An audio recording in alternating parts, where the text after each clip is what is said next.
Նիկոլ Փաշինյանը մտադիր է հարստություն դիզել արտասահմանում, տարակուսած է ընդդիմադիր պատգամավորը։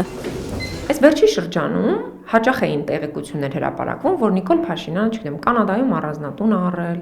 Իտալիայում դաչա է առել։ Արտասահմանյան անծանոթ աղբյուրներում հայտնված Հայաստանի կառավարությունում բազմիցս հերքված տեղեկությունները նկատի ունի Թագուհի Թովմասյանը։ Սա ողջամիտ կասկածների տեղիք է տալիս։ Ողջամիտ կասկածներ, որ Փաշինյանն ու նրա որոշ թիմակիցներ մտադիր են արտասահմանում կապիտալ ձեռք բերել։ Բայց դրա մասին հանկարծ Հայաստանի մեդիա դաշտ չմտնի։ Թագուհի Թովմասյանի կասկածներն առաջացել են տեսալսողական մեդիայի մասին օրենքի փոփոխություններին ու լրացումներին ծանոթանալուց հետո։ Մենք փորձել ենք Այնինչ փորձում են անել իշխանականները, փորձանք է դառնալու ընդդիմադիր լրատվամիջոցների համար, պնդում է պատգամավորը։ Հստակեցնում, նախագծում գրել են պետք է արգելել այն օտարերկրյա տեսալսողական ծրագրերի տարածումը, որոնք միջամտություն են Հայաստանի ներքաղաքական կյանքին։ Հիմա վարչապետի արտասահմանյան կապիտալի մասին տեղեկությունը ներքաղաքական կյանքի միջամտություն է, թե ոչ։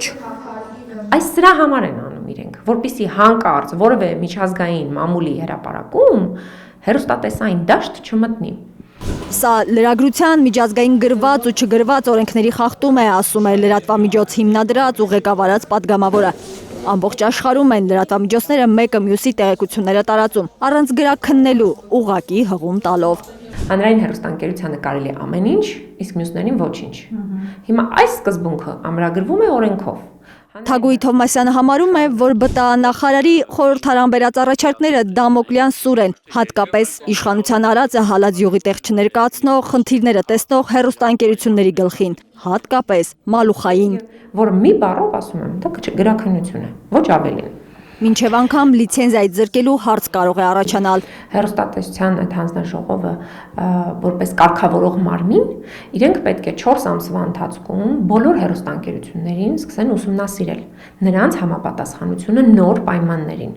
Սա նշանակում է նոր լիցենզավորման գործընթաց եւ չհամապատասխանելու դեպքում միանգամից զրկվում է լիցենզիայից։ Որ կառավարության բերած խորհրդարանում ԿԳՄՍ հանձնաժողովի հավանությանն արժանացած օրինագիծը խճճող է, կարծես խոստովանում են անգամ որոշ ԿՊԱ-ականներ։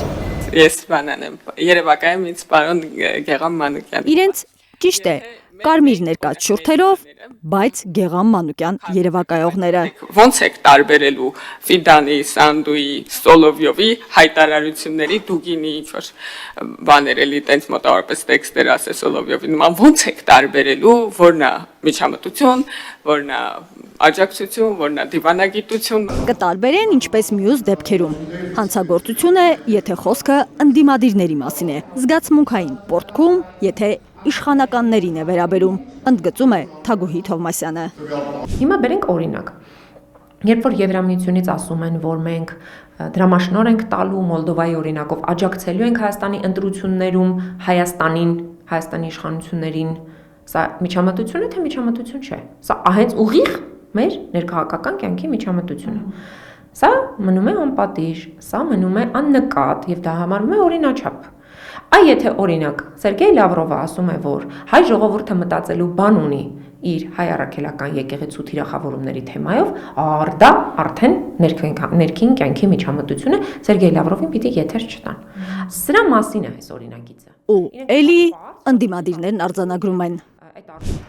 Հայաստանում լրագրողի իշխանությունը լրատվամիջոցների դեմ է դուրս եկել, որ ծածուկ գործերը ստվերում մնան, մարդիկ հանկարծ չիմանան։ Արփիս Քեսյան, Միլենա Պողոսյան, Էլեն Յահինյան, Հայլուր։ Հայաստանում ու աշխարհում տեղի ունեցող իրադարձությունների մասին առաջինն իմանալու համար բաժանորդագրվեք մեր ալիքին, սեղմեք զանգակը, որ բաց չթողնեք ամենահրատապը, կարևորն ու հետաքրքիրը։